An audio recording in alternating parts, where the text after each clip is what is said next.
Pakita namin sa inyo yung anak ng aso namin na Jack Russell. Si Winter tsaka si Thunder. Nanganak na si Winter. Napaka basic mga anak pag Jack Russell. Di mo kailangan bantayan, no? 5 days na yung anak niya. 5 din yung anak niya. 4 na lalaki, isang babae. Sayang nga, isa lang babae. Pakita mo, movie.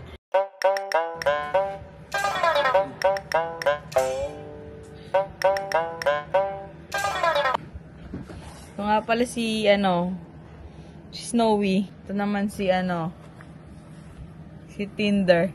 Ang pinaghalong Thunder at Winter. Ito nga pala si Batty. Si Batman. Dahil ang ganda ng kanyang hati. Butter. Bakit butter? Batman, Thunder. Ito yung tatay. Ay, ito yung nanay. Nanay na gala. 5 araw niyang nanganak at siya ay po'y galang-gala. Hindi nagpapadudo. Nasaan ang tatay? Ayun, natatakot lumapit. Uy, sumisilip siya, guys. Dahil pag siya ay lumapit, siya ay matutus. Siya ay yari. Thunder, pakita nga si Thunder. Jump. Uy, pasikat. Pasikat ka, boy. Jump. Pasikat ka, boy. Ito po si Thunder. Yan. Pure Jack Russell. Kamukha niya si Milo. Yan. Ayan, ganda niyan, guys. Pure yan. Ka siya. Gumagalaw yung ulo. Pure yan. Yung mga, ay ko, big bone yan, guys. Matalino din to. Oh. Maliit lang siya, guys. Yan. Ganyan lang siya kaliit. Mga isang dangkal lang. At makulit yun. Tingnan nyo. Tingnan yun. Nag-chicken banana yan. Chicken banana. Banana.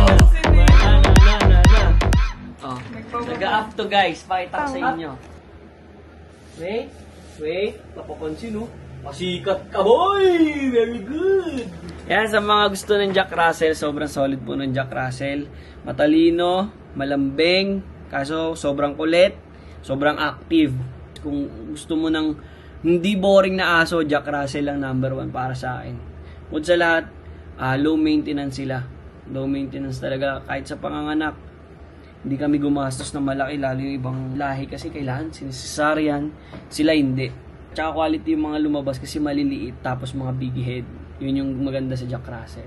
Kung trip nyo, mag-alaga ng Jack Russell dahil naghahanap ako ng bago nilang amo. Kasi hindi namin kaya pag sobrang daming Jack Russell. Sobrang hirap kasi medyo makulit talaga sila or talagang sobrang kulit nila. Yun. What's up sa inyo, guys? This is Koy Mix. Wala akong plano sa vlog na to. Kaya kahit ano, bibidyoan ko. Yan tayo, guys. Subscribe!